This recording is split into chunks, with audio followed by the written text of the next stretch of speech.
మాతృదేవోభవ. మాటికి మాటికెచ్చుటకు మా కనులేమి సరోవరముల ఏటికి కానిపించవు మహేశ్వరీ జగన్మాత. మాటికి మాటికెచ్చుటకు మా కనులేమి సరోవరముల ఏటికి కానిపించవు మహేశ్వరీ. మాటకు మాట పెంచి చూచడి గ్రంథరాజముల్ మాటకు మాట పెంచి అనుమానములెక్కువ చేయు. చూచడి గ్రంథరాజముల్ మాటకు మాట పెంచి అనుమానములెక్కువ చేయు. చిత్తమున్ కాటికి వంపనీయవు ఎకాయకి నిన్గనిపింపనిచ్చునే. ఎకాయకి నిన్గనిపింపనిచ్చునే. ఏబిఎన్ ఆంధ్రజ్యోతి ప్రేక్షక మహాశయులందరికీ నవజీవన వేదం అనే కార్యక్రమంలో 1488వ భాగానికి, ప్రత్యేకించి లలితా సహస్రానికి సాగుతున్న సామాజిక వ్యాఖ్యలో 188వ భాగానికి స్వాగతం పలుకుతున్నాం. 278వ నామంలో ఉన్నాం మనం. పద్మాసనాయై నమః. 79వ నామం భగవత్యై నమః. భానుమండల మధ్యస్థ భైరవీ భగమాలిని పద్మాసన భగవతి పద్మనాభ సహోదరీ. 279వ నామం భగవత్యై నమః. ఐశ్వర్యస్య సమగ్రస్య ధర్మస్య యశస్య శ్రేయః జ్ఞాన విజ్ఞానయోశ్చైవ షణ్ణాం భగయితీరణ. భగవత్ కటాక్షం వల్ల మనకేం లభిస్తాయంటే సమగ్రమైన ఐశ్వర్యం, ధర్మబుద్ధి, యశస్సు కీర్తి, శ్రేయః సంపదలు, ఆ పైన జ్ఞానము విజ్ఞానం. అంతిమంగా ధర్మము జ్ఞానము, ఈ రెండే ముఖ్యం.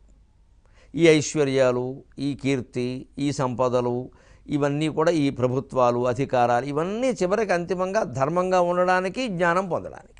ధర్మంగా ఉన్నా సరిపోదు, జ్ఞానం పొందాలి. నేను మంచివాడినేనండి, మంచి పనులు చేశానండి, అది సరిపోదండి. మంచి పనులు అంటే ఏమిటి? జ్ఞానం పొందాలి. ఆ మంచి ఎందుకు చేస్తున్నావు, ఎదుటి వాళ్ళకి చేయాలని ఎందుకు అనిపిస్తుంది? లోతుగా వెళ్ళి పరిశీలిస్తే తెలుస్తుందండి. ఎవరికైనా బాధ కలగగానే మన హృదయం ఎందుకు కరుగుతుందంటే వారు మనం ఒక్కటే కాబట్టి. ఆ ఒక్కటే ఏకము సత్, అదే భగవంతుడు. మనం స్పందించినా స్పందించకపోయినా, ఏమీ చేసినా ఏమీ చేయకపోయినా హృదయం ముందు చూసుకోండి, అనిపిస్తుంది, అయ్యో అనిపిస్తుంది. వారు మనం ఒక్కటే.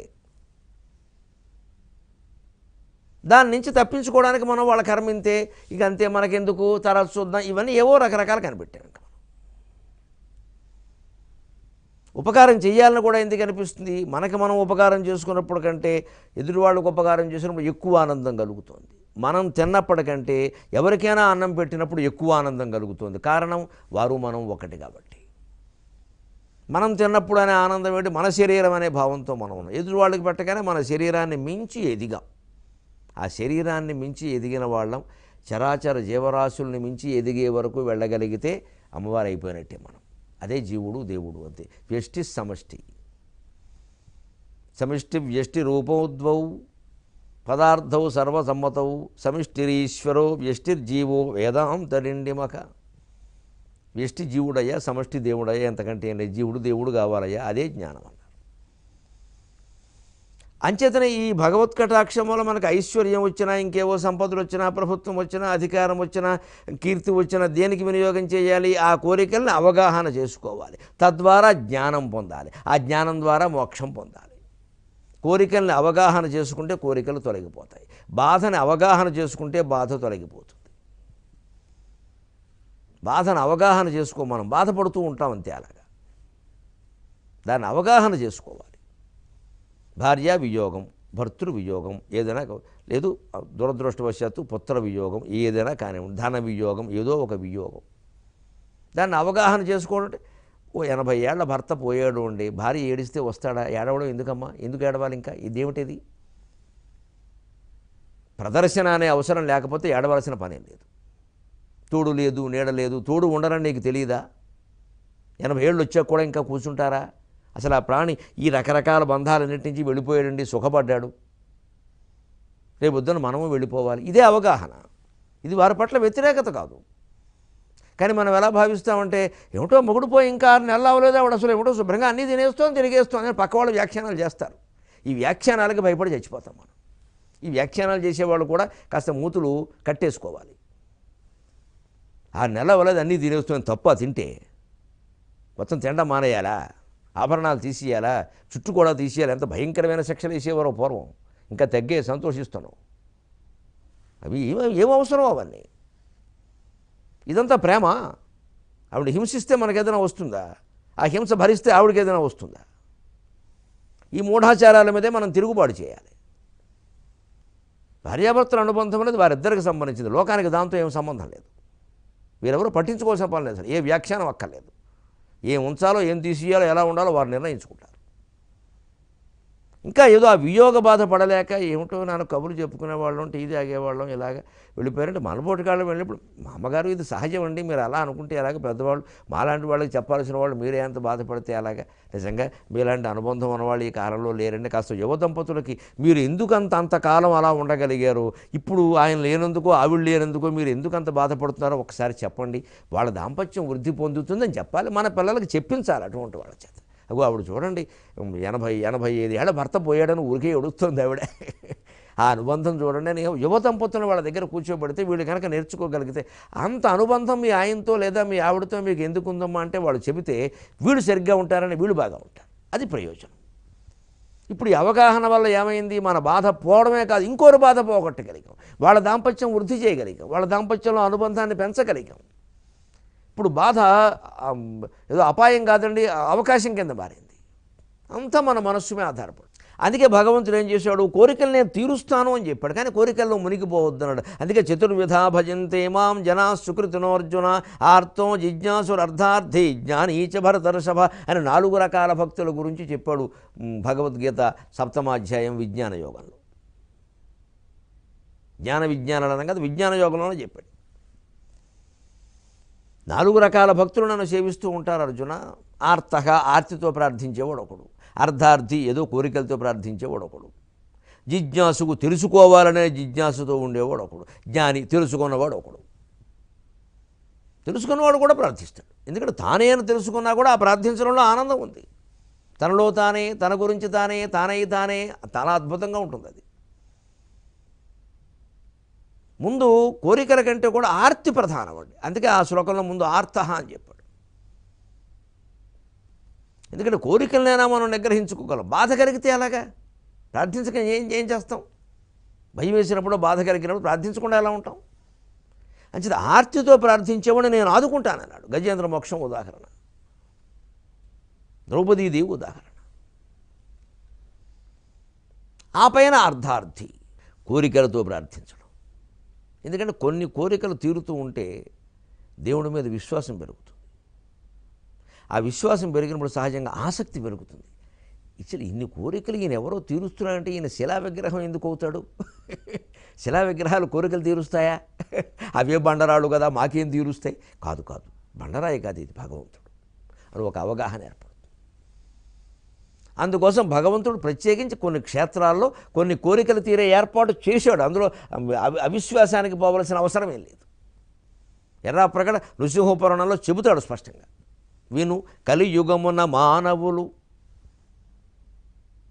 అనయము దృష్టమైనదిగాని నమ్మరని, ఏ నొనరింతును కొన్ని దృశ్యములు కొన్ని మహిమలు అన్నాడు. విను కలియుగమున మానవులు అనయము కనుల ముందు దృష్టమైనది గాని నమ్మరని. కలియుగంలో మానవులు ఎలా ఉంటారు అంటే ప్రత్యక్షంగా కనపడితే కానీ నమ్మరయ్యా. అందుకని కొన్ని సందర్భాల్లో నేను వాళ్ళ కోరికలు ఆ క్షేత్రానికి మొక్కుకోవడం వల్ల, ఆ దైవ దర్శనం వల్ల తీరే ఏర్పాటు చేస్తున్నా అని. అది ఎందుకోసమంటే అస్తమానం కోరికలు పెంచుకోవడం, పక్క వాళ్ళకు కూడా చెప్పడం, మీ కోరికలు తీరాలంటే కోరికలు తీరే క్షేత్రం కోర్తి అని ఒకటి ఉంది. కోరికలు తీరేది కాబట్టి కోర్తి.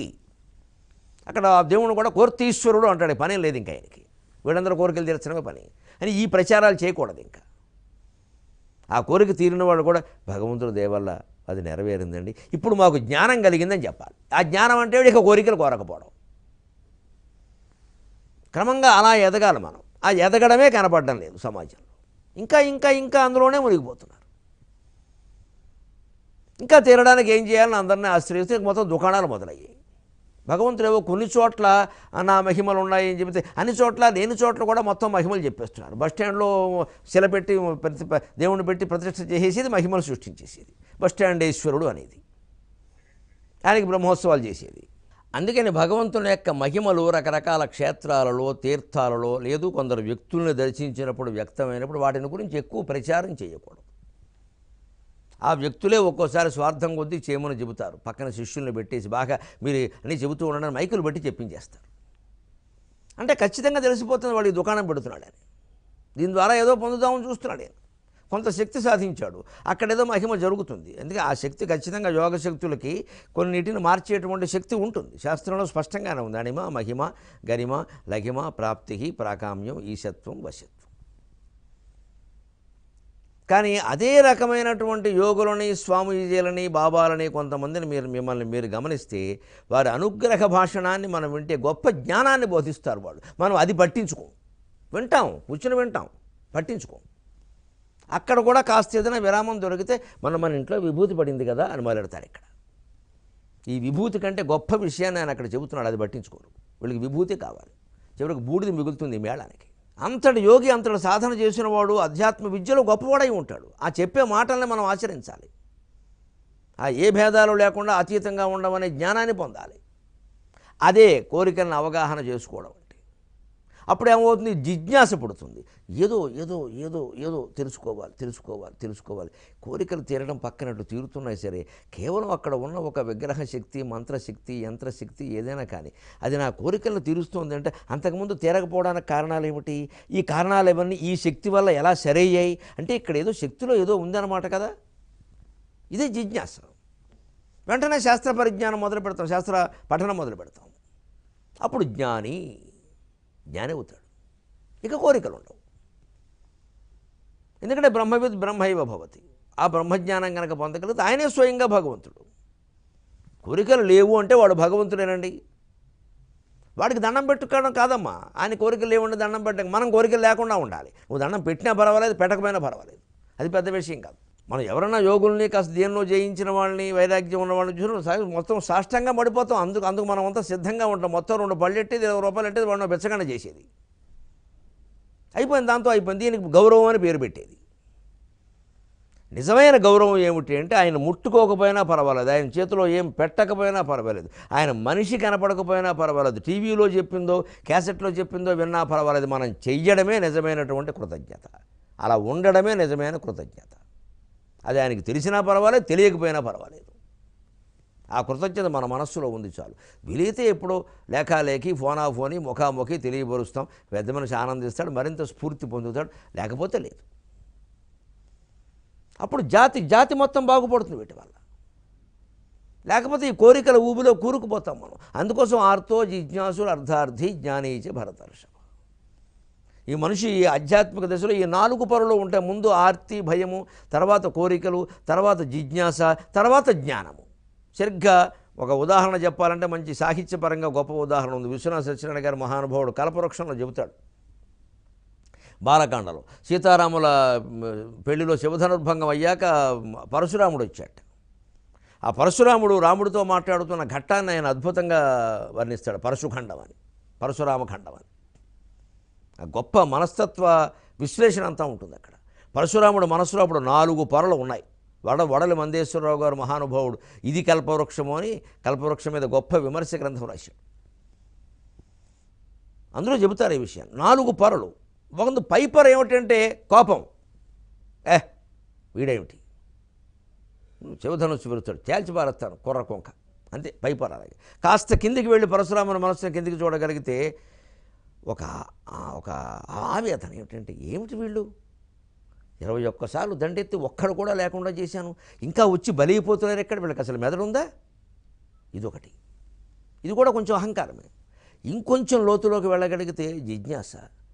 అసలు ఇంత శివధనుస్సుని ఛేదించేశాడంటే ఈయన ఎవడై ఉంటాడు తెలుసుకోవాలి అని జిజ్ఞాస. ఇంకా కొంచెం లోతులోకి పెడితే జ్ఞాని. విష్ణువులా కనపడుతున్నాడు, విష్ణువే. ఈ 4 పొరలు ఉంటాయండి పరశురాముల్లో. పరశురామఖండంలో రాస్తారు ఆయన. కావ్యాలు చదవడం వల్ల ప్రయోజనం అది. పరశురాముడి విగ్రహానికి పాలతో అభిషేకం చేస్తామంటే మీ ఇష్టం. పాలు వృధా, పరశురాముడు వృధా. మన మనస్సులో కూడా ఈ 4 ఉంటాయి. పైకి ముందు ఏదో బాధ, భయం, దేవుడా, పైకి అదే కనపడుతుంది. వాడు ఏడుస్తున్నాడు అంటూ. లోపల ఏదో ఓ కోరిక. ఇంకా కొంచెం లోతుకెడితే నేను ఇక్కడెందుకు ఏడుస్తున్నాను ఈ విగ్రహం దగ్గర, ఇది కేవలం రాయి కదా, నేను కనీసం చైతన్యవంతమైన మనిషిని, ఈ గుడి గోడలు ఇది రాయి, రాయి దగ్గర నేను ఏడవడం లేదు, ఇక్కడ ఏదో ఉంది, ఇక్కడ ఏదో ఉందో తెలుసుకోవాలి, ఇది జిజ్ఞాస. చివరికి తెలుసుకుంటాడు అప్పుడు జ్ఞాని. అప్పుడు గుడి చాలండి, మనిషి మోక్షం పొందడానికి గుడి చాలండి. అంత గొప్ప దేవాలయ వ్యవస్థ కలిగి ఉండి కూడా మనం నాశనం అయిపోతున్నాం కోరికల ఊబిలో పడి. ఇతర మతాల్లో ఎక్కడ ఇంత పకడ్బందీ దేవాలయ వ్యవస్థ లేదండి. ఇంతటి దేవతలు, ఇన్ని ఆచారాలు, ఇన్ని ఉపాసనలు, ఇన్ని క్షేత్రాలు, ఇన్ని తీర్థాలు లేవండి. మనకుంది అదృష్టం ఋషుల దయ వల్ల. మనం దాన్ని దుర్వినియోగం చేస్తున్నాం కోరికల పిచ్చిలో పడి. దాన్ని తగ్గించుకోగలిగితే అన్నీ బాగుంటాయి. ఇప్పుడు 280వ నామం పద్మనాభ సహోదర్యై నమః. పద్మాసన భగవతి పద్మనాభ సహోదరి, చతుర్థి విభక్తి ఏకవచనం, పద్మనాభ సహోదర్యై నమః. సహోదరి అంటే తోడబుట్టు, సహా ఉదరం, ఒకే గర్భంలోంచి జన్మిస్తేనే సహోదరి అంటారు. సరిగ్గా నారాయణుడు అమ్మవారు ఇద్దరు కూడా ఒకే గర్భం నుంచి జనించినట్టుగా మనకు కొన్ని పురాణాల్లో, కొన్ని కథల్లో, కొన్ని కల్పాల్లో సాక్ష్యాలు ఉన్నాయి. సృష్టితత్వం ప్రకారం చెప్పాలి అంటే ఏకమైనటువంటి తత్వం ధర్మ ధర్మి అని విడిపోయింది. ధర్మం ధర్మం, ధర్మతత్వం, ధర్మి ఆ ధర్మాన్ని చేయడం. చెయ్యాలంటే రూపం ధరించాలి, చెయ్యాలి అంటే చెయ్యి కావాలి, చెయ్యి అంటే శరీరం కావాలి, శరీరం లేకపోతే చెయ్యి లేదు, చెయ్యి లేకపోతే చెయ్యడం లేదు. అందుకని ధర్మమే ధర్మిగా మారింది. ఆ ధర్మమే పుంరూపం, ధర్మి స్త్రీ రూపం. అంచేది ఒకే తత్వం రెండుగా మారింది. అదే సీతారాములు, అదే లక్ష్మీనారాయణులు, అదే శివపార్వతులు, ఏదైనా సరే. పుం ధర్మం స్త్రీ ధర్మి. ఈ ధర్మి అన్నది మూడవ శక్తి అయినటువంటి శివుణ్ణి పెళ్లి చేసుకుంది. ఈ మూడు కలిసి అఖండాకారమయ్యాయి.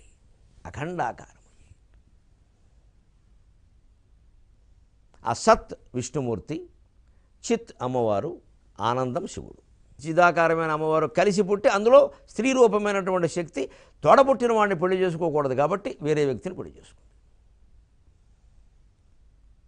అంచేత సదాశివుడు భార్య అయింది. అంచేత ఇప్పుడు నారాయణ సహోదరి, పద్మనాభ సహోదరి అంటే అర్థం. అది మూలమైనటువంటిది సదాశివతత్వం.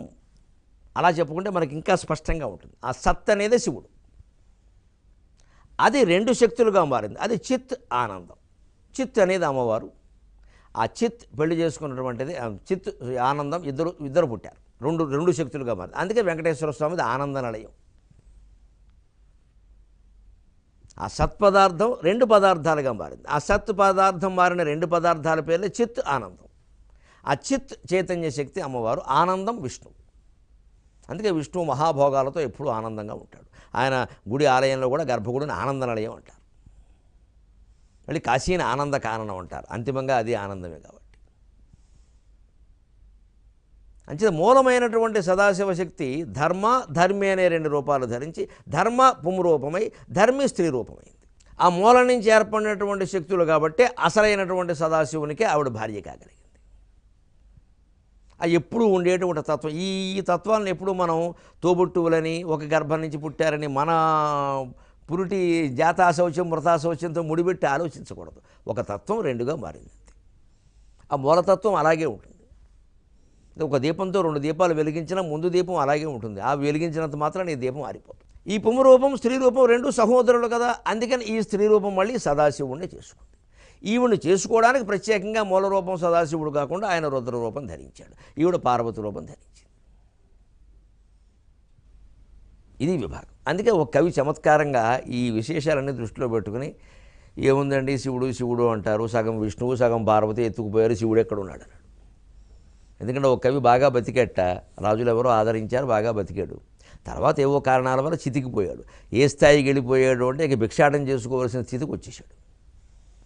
ఆ స్థితిలో రాజుగారికి తెలిసి అయ్యో మనం కవి ఆయన పోషించాం, ఆయన ఏమీ లేకుండా భిక్షాటం చేసుకోవడం ఏమిటి, ఆయన తీసుకురండి మనం ఏదో చేద్దాం అనండి. ఏమిటండి ఇలాగ మేము ఇచ్చిన అగ్రహారాలన్నీ ఏమైపోయినాయండి, ఈ స్థితికి వచ్చారు భిక్షాటం చేసుకుంటున్నారు అంటే, నేను ఈ స్థితికి రావడానికి శివుడు కారణం అన్నాడు.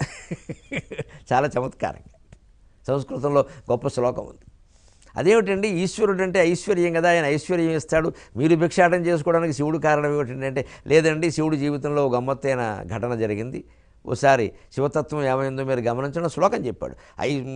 అర్ధం దానవైరిణ గిరిజయాప్యర్థం శివస్యాహృతం, అర్ధం దానవైరిణ గిరిజయాప్యర్థం శివస్యాహృతం, దేవేత్థం జగతీతలే స్మరకరాభావే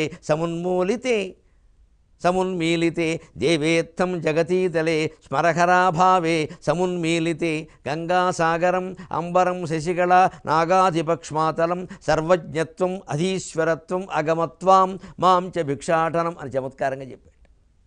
అప్పట్లో రాజులకు సంస్కృతం వచ్చేది, అర్థమయ్యేది కాబట్టి ఎవరక్కడ వెంటనే 1000 బంగారు నాణేలు ఇవ్వండి అన్నాడు. అలాగే ఉండేది వారి అనుగ్రహం.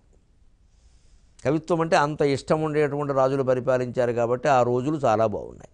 సంగీతం సాహిత్యం అంటే ఇష్టం ఉండాలి పరిపాలకులకి, వాటిని పోషించాలి. చట్టాల ద్వారా సాధించలేనటువంటి శీల నిర్మాణం అనేది సంగీత సాహిత్యాల ద్వారా సాధింపబడుతుంది.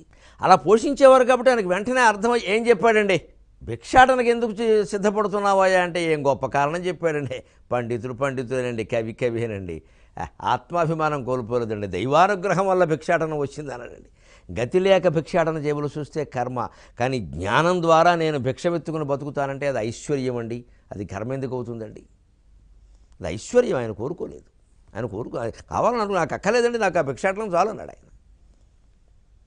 మంచిదే, మన సన్యాసాశ్రమంలో ఉన్నవాళ్ళు మాత్రమే భిక్షాటనకి వెడతారు, మిగిలిన వాళ్ళు వెళ్ళమని చెప్పాలి. మిగిలిన వాళ్ళు ఏదో ఒక కళ ప్రదర్శించి భిక్షాటన చేయమన్నారు. ఊరికే అదే కూడా భిక్షాటన అనలా, ఆ కళకే అడుగుతున్నాం.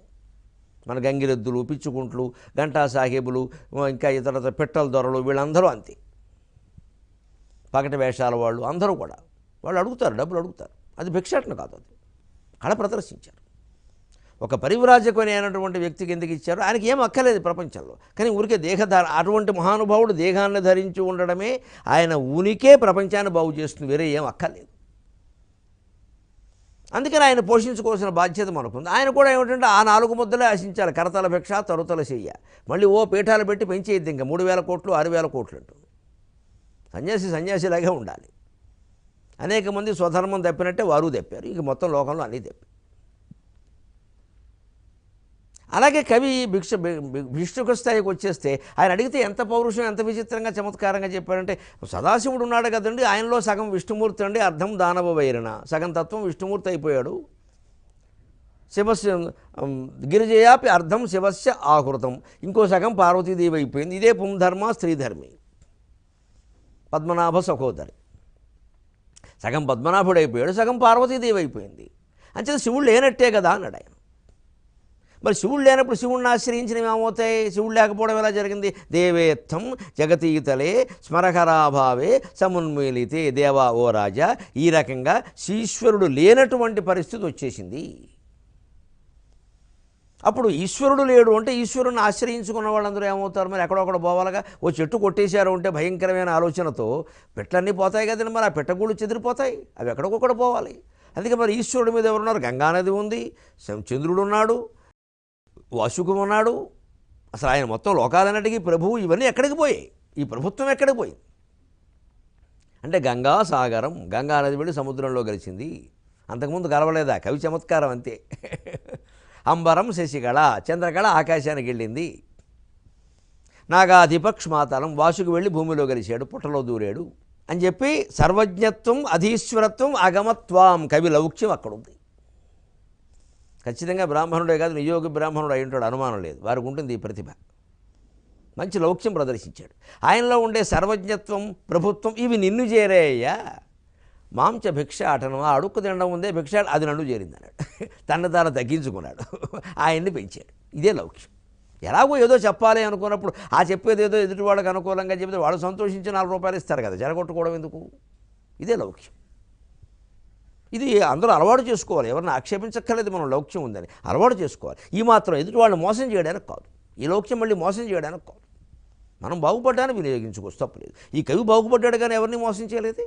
అందుకని ఆయనలో ఉండే సర్వజ్ఞత్వం, అన్నీ తెలిసినటువంటి లక్షణం, అలాగే ప్రభుత్వం, లోకాలన్నింటి పాలించే లక్షణం నిన్ను చేరే. అందువల్ల నువ్వు బాగా పరిపాలించగలుగుతున్నావయ్యా, ఈశ్వరానుగ్రహం నీ మీద ఎలా ఉంది.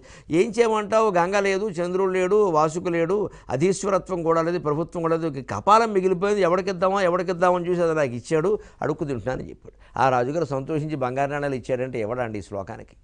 అర్ధం దానవవైరిణా గిరిజయాప్యర్థం శివస్యాహృతం దేవ ఇత్థం జగతీతలే స్మరహరాభావే సమున్మీలితే గంగాసాగరం అంబరం శశికళ నాగాధిపక్ష్మాతలం సర్వజ్ఞత్వమధీశ్వరత్వమగమత్వాం మాం చ భిక్షాటనం. దీన్ని కొంచెం సందర్భం మార్చి నేను కాస్త అందంగా ఉండేలా తెలుగు పద్యంలోకి అనువాదం చేశాను. గాండివదండతాడితుడు కాళగలును గమనించి నెత్తిపై నుండిన గంగ భీతిని మహోదధి చేరను చంద్రుడు ఆకాశం వండగ గోరె వాసుకి ధరాస్థలి వాసుకి మహీతలలో చేరాడు, పుట్టలో చేరాడు. జగత్పతిత్వము ఉద్దండత నిన్ను చేరినది ధాత కపాలము నన్ను చేరడిన్ అని దీన్నే కొంచెం సందర్భం మార్చి గాంధీవంతో కొట్టిన సందర్భానికి అన్వయం చెప్పా. ఒకసారి ఎక్కడో అవధానంలో చెప్పవలసి వచ్చి మూలం ఇదే. ఆ ఊహలు చూడండి ఎంతెంత బాగున్నాయో అసలు. ఇదే పద్మనాభ సహోదరి, అదే శివతత్వం నుంచి ఇద్దరు చెరోభాగము తీసుకున్నారు. తోబుట్టువులు కాబట్టి వాళ్ళు పెళ్ళేలా చేసుకుంటారు, మళ్ళీ ఈవిడ శివుని చేసుకుంది. అంటే సదాశివుని భార్యగా ఆవిడ లలిత, రుద్రుని భార్యగా ఆవిడ పార్వతి. ఆ తేడాన్ని మనం గమనిస్తే చాలు. పైగా ప్రత్యక్ష నిదర్శనం ఇంకోటి ఏమిటి అంటే కంచిలో బ్రహ్మదేవుడు తపస్సు చేస్తూ ఉంటే లలితాదేవి పద్మాన్ని ధరించి సోదరునితో సహా విష్ణువుతో సహా ప్రత్యక్షమైంది. అది మనకి పురాణాల్లో ఉంది. ఆ దివ్య దర్శనాన్ని మనం 23.5 గంటల పాటు కంచి మహాక్షేత్రాన్ని తలుచుకొని స్మరిస్తూ ఆనందంగా 23.5 గంటలు గడుపుదాం. అంతవరకు తెలుగులో మాట్లాడదాం.